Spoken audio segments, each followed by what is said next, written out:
Ma'asyiral muslimin rahimakumullah.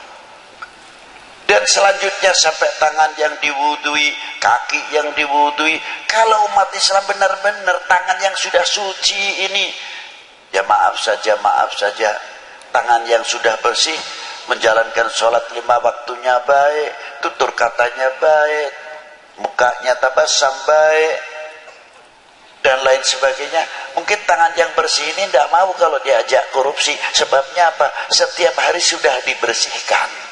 Tapi karena kurang mendalami babul wudhu sama babul sholat, ya terkadang terpaksa menjadi oknum karena tidak tahu cara athar min atharil wudhu. Itu tadi. Nah, sahabat Ka'ab tersebut, kita kembalikan kepada beliau dengan kalimah nahnu. Rasulullah menjawabnya apa? Qulu Allahumma salli ala Muhammad wa ali Muhammad. Rasulullah jawabnya, pertanyaannya nusolli alaika, yang menjawab qulu. Karena ada apa? Apakah itu Rasulullah karena berdasarkan pertanyaannya Kabil Ahbar? Tidak. Berdasarkannya ayat juga, kalimahnya jamak. Ya ayyuhalladzina amanu sallu, maka Rasulullah di sini menjawabnya qulu. Sahabat Ka'ab pun tahu karena perintahnya Allah, ya ayyuhalladzina amanu sallu alaihi wasallimu taslima, maka kaifa nusalli alaika. Itu hebatnya antara sahabat dengan baginda Nabi sallallahu alaihi wasallam. Komunikasi yang sangat indah. Ananiyahnya, akuismenya sahabat Ka'ab tidak ada. Rasulullah pun memberikan contoh pada waktu kaifa nusalli alaika ya Rasulullah. Rasulullah berdiam, tidak langsung menjawab, diam dulu. Setelah berapa saat Rasulullah membacakan salawatnya, Allahumma salli ala Muhammad wa ala ali Muhammad kama sallaita ala Ibrahim wa ala ali Ibrahim. Tidak menggunakan sayyidina. Sahabat Ka'ab sebagai murid sedang dituntun, dibimbing oleh sang guru. Apa adanya. Rasulullah memberikan satu contoh, Allahumma salli ala Muhammad, murid pun mengikuti Allahumma salli ala. Tapi ketika keluar, sahabat Ka'ab tetap menggunakan kalafdu siyadah bidalil ana sayyidi waladi Adam. Loh, makanya sahabat menambah berani kalimah lafdu siyadah sayyidina Muhammad wa ala ali sayyidina Muhammad. Lafdul kalimah ali maknanya fi maqamati doa, bukan khusus untuk keluarga Nabi saja. Tapi kalimah wa ala ali adalah untuk ummah Sayyidina Muhammad sallallahu alaihi wasallam. Indah maqamati doa. Jadi kalau kita membacakan sholawat, kita terkait dengan al-mu'min akhul mu'min, khususnya al-muslim akhul muslim. Allahumma salli ala Sayyidina Muhammad, Allahumma salli ala Sayyidina Muhammad. Mungkin yang di Pekalongan, yang di Jawa Timur jauh mendapatkan semuanya ini. Sana yang sedang membacakan sholawat, kita pun mendapatkan, bukan di sini saja, bahkan fil alam mendapatkan, masuk fi maqamati doa Allahumma salli ala Sayyidina Muhammad wa ala ali Sayyidina Muhammad. Jadi sholawat itu tali silaturahmi kepada Nabi, tali silaturahmi kepada keluarga Nabi, tali silaturahmi ma bainal akhwainil ummah wal ummah, al mu'min wal mu'minah wal muslim wal muslimah. Di sini masih terkait dalam as-shalah. Makanya saya kagum sekali kok ada Banten bersolawat. Saya tidak heran, itu luar biasa. Karena apa? Saya tidak heran. Banten cukup mempunyai sejarah yang kaya.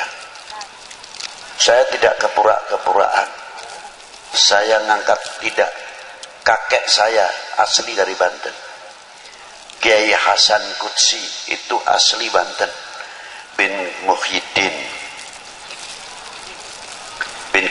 Muhyiddin, itu kakek saya yang meninggal di Indramayu. Saya punya Hababah Sayyidah Marinah, Ratu Marinah. Jadi saya kesini itu istilahnya sedikit pulang kandang, di mana napak tilas saya punya datuk-datuk, termasuk anak saya Zainal Abidin. Ma'asyiral muslimin rahimakumullah, mulai Maulana Syarif Hidayatullah dan beberapa saudara-saudara pada waktu itu minal ulama wal arifin yang ada di mana Wali Sembilan ini. Saya kalau ditanya, Habib, keistimewaannya ziarah Wali Sembilan apa? Saya cuma oleh-olehnya satu, Pak, malu. Loh, kenapa malu? Iya, malu, benar-benar malu. Di antaranya, apa tidak mengambil barokah? Lekaromah terlalu tinggi kalau soal itu. Saya cukup saja dapat ilmu, malu itu sudah luar biasa. Apa di antaranya kok malu? Saya di Sunan Ampel, para bapak, para ibu, makamnya di tengah desa, masuk gang-gang di situ, Ampel Dento, Ampel Suci, Ampel Gading, dan lain-lainnya. Rata-rata toko-toko yang mahal-mahal di dalam kampung, bukan di pinggir jalan. Ternyata menunggu, menghormat tamunya Kanjeng Sunan Ampel yang satu hari tidak lepas 100 bis, apalagi kalau Jumat Kliwon atau Jumat Legi di sana, ratusan bis yang datang. Jadi saya pikir, ya Allah, Sunan Ampel masih di dalam kubur, masih bisa membuat ekonomi kerakyatan, masih bisa memakmurkan lingkungan. Coba kalau tidak ada Sunan Ampel, mana mungkin orang akan datang? Paling ziarah ke masjid kuno selesai. Setiap hari non-stop. Dan setiap orang yang ziarah ke sana bisa mempersatukan umat. Baca Yasin sendiri, baca Waqiah sendiri, yang satu baca tahlil, yang satu baca salawat. Tidak ada yang intervensi. Kamu jangan selawatan terus, jangan keras-keras bacanya, saya masih baca Yasin. Yang saya Yasin ongko-ongko saja, baca santai, tidak menyalahkan. Coba ditarik kembali ke Maulana Syarif Hidayatullah, separuh muslim, separuh non muslim. Hebat. Dengan akidah, etikot macam-macam. Sebelah itu kalau ziarah ke Gunung Jati, ada yang begini, ada yang datang terus. Ada lagi yang datang saudara muslim juga, pakai kudungnya dilepas, langsung saja pintunya dibeginikan aja, ambil barokah. Macam-macam. Kata saya, kita datang ke lautan ini, hati kita harus husnudon, tidak boleh suudon. Syarif Hidayatullah itu lautan besar. Begedor pisang, artinya pohon pisang yang sudah tidak kepake, kalau dibuang ke sungai, larinya juga ke laut. Kotoran apa saja yang masuk sungai, larinya semuanya ke laut, diterima semua oleh laut. Tapi tidak pernah laut terkotori luar biasa dengan limbah-limbah yang ada dalam sungai-sungai, lebih-lebih kalau musim hujan, banjir atau caah. Per detik itu berapa juta kubik masuk ke laut. Tidak bisa dihitung, ini detikan para bapak, para ibu. Dengan membawa limbahnya, semua limbah yang masuk ke lautan, minggir semua, ditepis oleh gelombang-gelombangnya, tidak mampu mengotori. Yang kedua, hebatnya lagi apa? Yang per detik sekian juta atau miliar kubik masuk ke lautan, dan berapa anak sungai yang besar dan sungai yang besar, anak sungai yang ada di Jawa ini semua rata-rata sebagian besar masuknya ke Pantura, Laut Utara. Saya belum pernah mendengar air laut menjadi tawar karena musim banjir kalah air asinnya. Tidak. Sudah pernah dengar itu? Belum. Berarti kalau kita pikir akal yang sehat, laut mempunyai harga diri, laut mempunyai jati diri, laut mempunyai kehormatan diri. Bagaimana kalau Indonesia ini, bangsa Indonesia meniru laut, tidak kalah dengan laut, mempunyai jati diri, kehormatan diri, kehormatan diri, jati diri bangsa, luar biasa. Allahu Akbar. Sallu ala Nabi. Jangan kalah dengan lautan, malu-maluin. Yang hebat lagi ikannya yang ada dalam laut. Meser ikan asin. Pantasnya yang hidup di daerah asin mestinya tidak usah dikasih garam lagi, sudah dijemur asin langsung karena hidupnya di daerah asin, wilayah yang asin, tidak digaremin. Yang mau dimasak tetap digaremin, kalau tidak digaremin tetap tawar. Jadi saya pikir ikan pun di dalam laut bisa bermain dengan air asin, tapi tidak mempunyai intervensi terhadap asin. Asin pun tidak mempunyai intervensi terhadap ikan. Hidup berdampingan, damai, aman, tentram, pantas karena rahmatnya Allah Ta'ala turun. Allahu Akbar. Sallu ala Nabi. Itulah luar biasanya, saya kagum sekali. Tapi biasanya kalau kita lihat laut itu asiknya ikannya besar-besar, lihat kapalnya tidak sampai nerobos. Nah, ini kita belajar, berusaha memahami apa yang ada di dalam laut. Ya itu tadi. Aulia itu begitu. Jangan yang lihat datang ke Maulana Syarif Hidayatullah, sudah ini lautannya Allah Ta'ala, sudah. Kita mau lihat lautannya atau lihat bangkainya atau lihat begedornya atau lihat sampahnya? Lihat Maulana Syarif Hidayatullahnya, selesai. Harusnya begitu. Satu rombongan terkadang datang satu bis, dengan bis Jawa Timur, Jawa Barat, terkadang dari luar Jawa, dengan gaya tahlilnya yang macam-macam.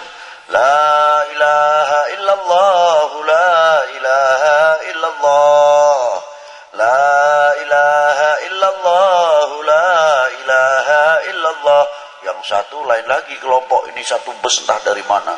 Kalau tahlil berat Pak, di dada ini illallah, la ilaha illallah, la ilaha illallah. Yang belakang kelompok lain lagi illallah, la ilaha illallah, la ilaha illallah. Yang belakang lagi lebih nyebut illallah, la ilaha illallah, la ilaha illallah. Yang belakang lagi Allah.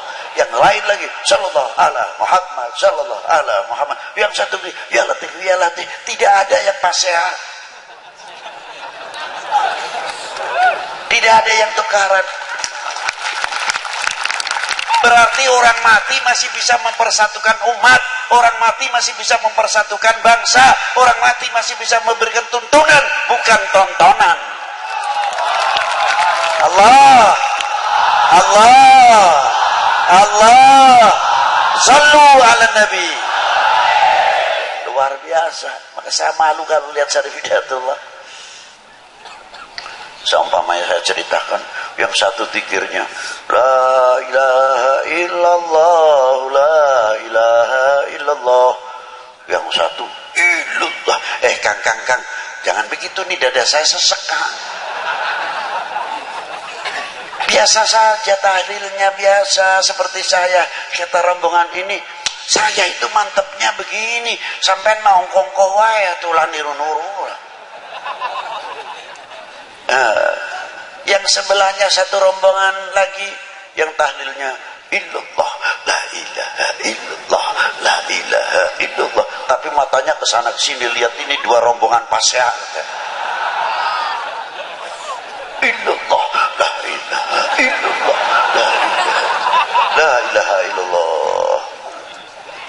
Ada-adalah. Rupanya yang ini tersinggung juga.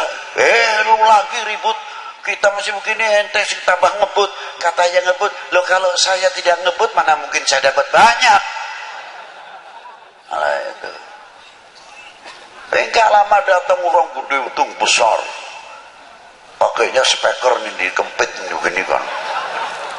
Saya kira ini aduh jangan-jangan suaranya orang sudah tinggi begitu tuh top dah suaranya. Aduh saya menyingkir aja dulu lah daripada kena suaranya speakernya sebab orangnya begitu tinggi. Saya kira suaranya sama dengan tingginya. Enggak tahu ilah hadratin Nabil Mustafa Sina Muhammadin sallallahu alaihi wasallam Al-Fatihah luh. Ada lagi ini namanya pengalaman ziarah di Maulana Syarif Hidayatullah dan di mana-mana asik juga saya pikir gitu. Komplit. Subhanallah, di lingkungannya pasaran.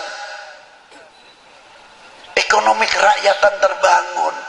Maka saya bertanya, saya pernah berbuat apa untuk umat ini? Saya pernah berbuat apa untuk umat ini? Saya telah mengisi apa tinggalan Rasulullah Sallallahu Alaihi Wasallam? Beliau luar biasa, Maulana Syarif Hidayatullah, Wali Ibnul Wali wa Ibnul Wali Ibnul Wali. Sibtun Nabi Sallallahu Alaihi Wasallam, Maulana Syarif Hidayatullah bin Imaduddin Abdullah bin Ali Nurul Alam bin Jamaluddin Husain bin Ahmad Syah Jalal bin Abdullah Uthman Khan bin Amir Abdul Malik bin Alwi bin Malfaqi bin Muhammad Said Marbat bin Ali Khalid Qasam bin Alwi bin Muhammad bin Alwi bin Ubaidillah bin Ahmad Al-Muhajir bin Isa An-Naqi bin Muhammad An-Naqi bin Ali Al-Uraidi bin Ja'far As-Sadiq bin Muhammad Al-Baqir bin Ali Zainal Abidin bin Husaini Sibti bin Ali bin Abi Thalib wa bin Fatimah Zahra Al-Batul binti Rasulillah sallallahu alaihi wasallam Rasul. Faqala Nabi sallallahu alaihi wasallam ahli baiti kama tali safinatin Nuh, anak cucuku bagikan perahunya Nabi Allah Nuh. Alhamdulillah Banten mempunyai safinatun Nuh. Man rokibaha najah, barang siapa menaikinya selamat. Sebab safinatun Nuh, siapa beliau? Maulana Hasanuddin bin Syarif Hidayatullah wa Muhammad Yusuf bin Hasanuddin Al-Bantani bin Maulana Syarif Hidayatullah. Tubahlah beruntunglah kalian mempunyai paku di negeri ini. Tidak cukup di Banten saja. Ada seseorang wali besar ziarah ke Maulana Syarif Hidayatullah. Namanya Al-Habib Alwi bin Muhammad bin Tahir Al-Haddad. Ketika ziarah ke Maulana Syarif, kaifa halukum ya Syarif Hidayatullah? Apa kabar, bagaimana antum di sini di Indonesia ini? Ana hami fil Jawa. Saya adalah pelindungnya di Jawa ini. Ketika Syed Habib Alwi ziarah ke Maulana Syed Ibrahim Bonang, kaifa halukum ya Syekh Sunan Bonang? Apa kata Syarif Maulana Syarif Hidayatullah? Beliau hami fil Jawa wa ana nadiruha.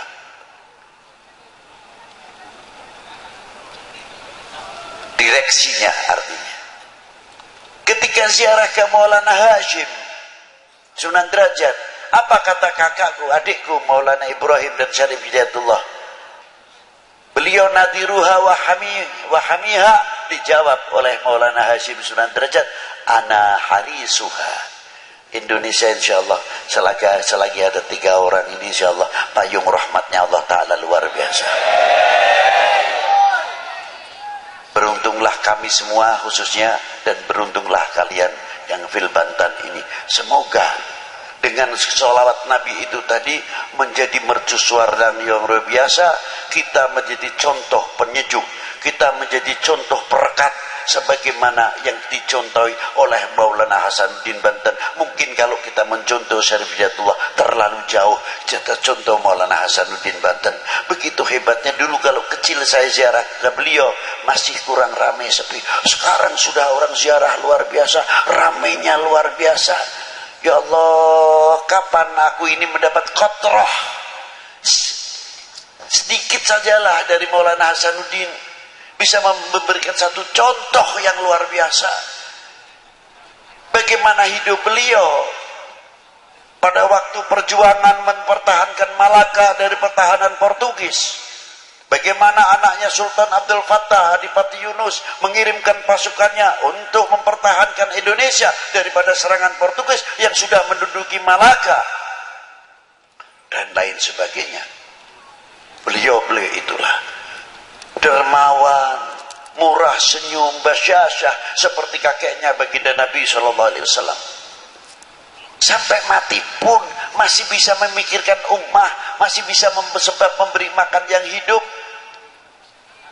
Luar biasa. Kita ketinggalan dengan para wali-wali 9 khususnya.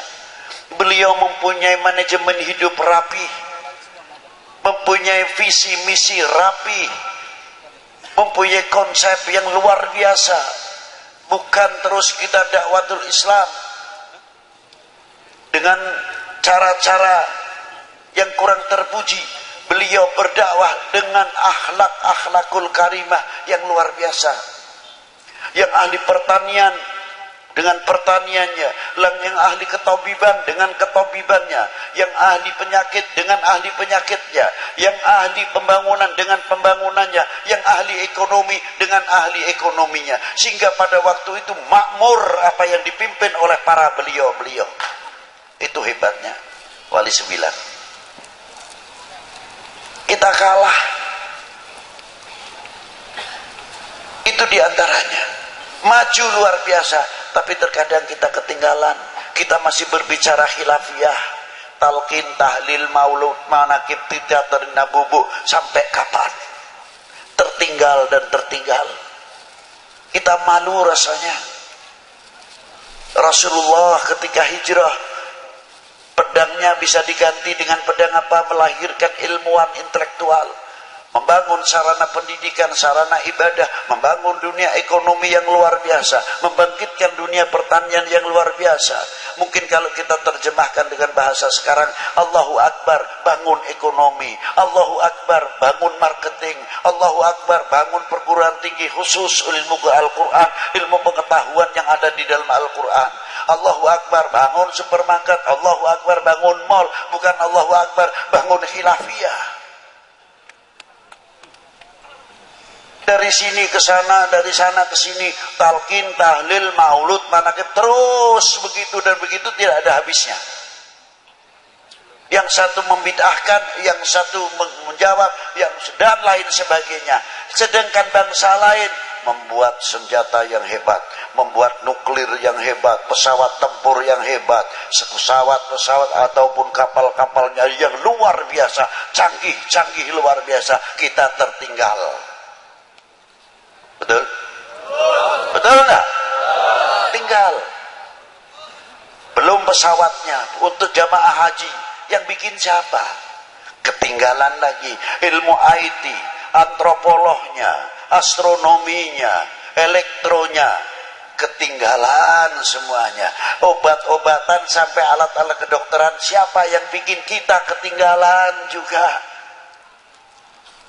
Yang bahas khilafiyah terus, sampai kefanatikan kita hampir pudar. Maaf, jangan tersinggung. Maaf Bu,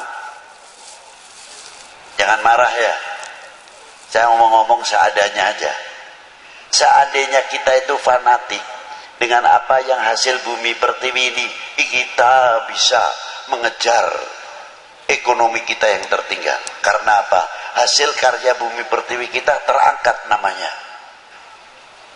Ayo bareng-bareng dirubah supaya kita dapat nama. Kira-kiranya mau nggak? Dapat nama loh ini. Pasaran kita supaya baik. Dirubah, jambunya jambu Indonesia, jambunya jambu Banten, jambu Pandeglang, jambu Serang. Keluarkan kualitas yang luar biasa. Nanamnya di Indonesia, apa di Indonesia, yang dapat nama orang lain jambu Bangkok. Sampai ayamnya bertelur di sini, apa di sini, ayamnya ayam nasib. Kira-kiranya malu nggak kira-kiranya? Tertinggal kita. Duren bangkok, duren motong. Ayo sedikit-sedikit supaya kita mempunyai kefanatikan terhadap bangsa ini. Jambu Indonesia, duren Indonesia, lele Indonesia. Lagi-lagi bangkok, boro-boro gulanya masih tetap gula Jawa. Ini kalau sudah Jawa gula Bangkok mati kutu deh. Ayo bangkitkan kembali supaya ekonomi kita bangkitkan, merasa memiliki handar beni kepada tanah air ini. Insya Allah ekonomi kita akan maju sebagaimana Maulana Hasanuddin saja dikubur masih bisa memberikan kesejahteraan kepada yang hidup, khususnya kepada lingkungannya. Inilah hikmah daripada as-shalah ala Nabi sallallahu alaihi wasallam. Ayo bangkitkan kembali intelektual kita, bangun madrasah kita dan lain-lainnya. Semoga dengan barokah para aulia yang ada di negeri ini, kita diberi barokah umurnya, barokah rezekinya, barokah pertaniannya, barokah lain-lainnya dan lain-lainnya. Dan kita menjadi umat tidak akan memalukan para sesepuh kita. Kita jadi umat tidak akan memalukan para guru kita. Kita menjadi umat tidak akan memalukan kedua orang tua kita di hadapan Allah Subhanahu wa taala. Belajarlah menjadi orang yang mengerti terima kasih kepada kedua orang tua kita. Seandainya gunung yang paling terbesar di sini umpamanya Gunung Krakatau atau Gunung Karang dijadikan emas untuk membalas jasanya kedua orang tua kita dan guru kita, belum apa-apa. Jangan dikira kita sudah begini. Anak-anak kita di pesantren, di madrasah asyik, tapi kita berpikir bagaimana nasib orang tua kita di dalam dunia pertanian dan ekonominya. Terkadang jam 3 malam sudah bangun, membawa doplaknya, dia isi sayuran, isi sampel dan lain-lainnya, dibawa ke pasar. Hawanya dingin, yang kalau musim dingin, yang musim hujan, yang musim panas. Demi siapa? Demi anak-anaknya yang di dalam pesantren, yang di dalam madrasah dan lain sebagainya. Mestinya kita malu kepada para beliau. Bagaimana tokoh-tokoh ulama kita terdahulu di dalam menasyru syariah wal Islam, fasilitas masih begitu hebatnya, sulit sekali. Kalau Habib Lutfi lain, dari Pekalongan ke sini pikirannya sudah dapat, terbayang ini amplopnya tebal pak tipis. Lain bayangannya. Kalau beliau berdakwah mengeluarkan amplop, berbeda sama saya. Berdakwah mengharapkan jauh dah itu. Ini untuk saya pribadi, bukan saya mengkritik kepada orang lain. Jauh. Itulah. Maka kiai-kiai ulama-ulama dahulu rata-rata benghar, kaya. Luar biasa. Sebabnya apa? Santrinya banyak, tidak bawa ongkos. Digembleng, dibina oleh para ajengan-ajengan kita. Sampai menjadi penerus-penerus ulama-ulama yang luar biasa. Santri-santri yang luar biasa. Dan Banten cukup melahirkan kitabnya yang belum tercetak saja masih 400 kitab lebih taklif dari Kiai Nawawi Al-Bantani. Itu Banten.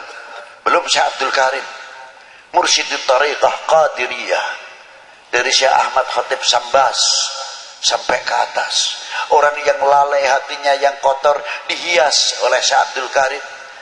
Ala bidzikrillah tatmainnul qulub. Thariqah itu untuklah pembersih hati. Sebab tempatnya takabur di sini, sebab tempatnya riya di sini, sebab riya tempatnya hasud di sini, dan segala-gala penyakit hati sampai penyakit ghaflah, lalai kepada Allah Subhanahu wa taala, sumbernya dari sini, yang memancar kepada otaknya, matanya, telinganya, sehingga kita menjadi orang yang lalai kepada Allah Subhanahu wa taala. Dibersihkan dengan pelantara Syekh Abdul Karim Al-Bantani melalui thariqah ala bidzikrillah tatmainnul qulub. Dibersihkan itu thariqah, itu gunanya diantaranya membersihkan hati. terutama daripada lalai.